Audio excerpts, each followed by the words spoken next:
philanthropy world has changed a lot in the past 10 or 15 years, in that there is a much more of an open attitude around working with grantees to solve problems, and that many funders now are seeing themselves as in that realm of helping community-based or organizations, nonprofits, to solve problems in the world. And so the conversation has been easier than I thought it would be over the years. But there has to be a conversation about why the work is important and who's involved in it. Older adults are associated with so many different kinds of organizations, including social service and government agencies that are responsible for the health and welfare of older adults. So they are natural partners. Providing information to them about creative aging is a new thing. I mean, it's relatively new. We still sometimes get pushback around, about the medical and health related needs of older adults, as opposed to this kind of work, which is about improving the quality of life of older adults and acknowledging that only 4% of older adults are in fact in nursing homes, and the rest of us are living in community. So there's been an effort to change the view about older adults, and that kind of opens up the conversation about what can you do to help. And in the case of cross-sector funding and also public-private funding, these agencies that sort of government agencies, public money that's responsible for serving this population, need help. And they are looking for community-based partners who can do the work.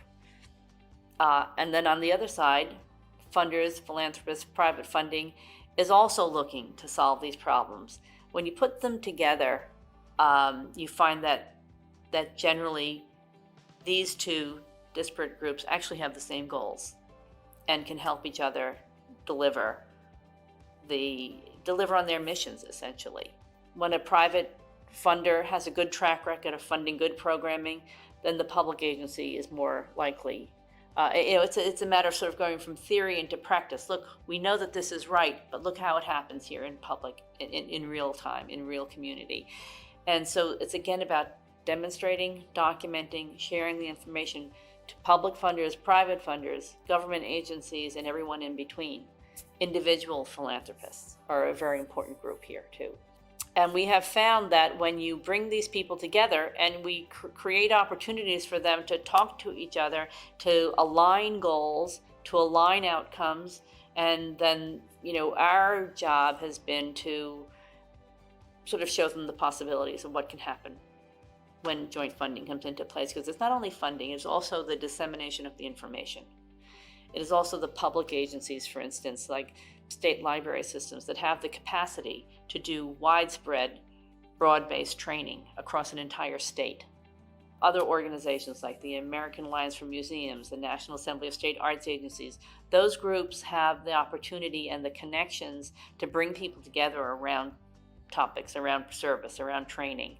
So connecting to those with private money and public money is part of the fun of this work. Actually, it's actually generating more money, new money, and also generating partnerships that previously didn't exist. Parks and Rec working with the Arts Agency, they all serve older adults in different ways, but they all have money and staff and programming that can support creative aging programs. So it's a matter of starting these conversations, asking the question, have you spoken to your community foundation? Gosh, didn't know we had a community foundation. Okay, well, let's look them up. Let's see who's there, who's on their boards, who do we know? Start the conversation.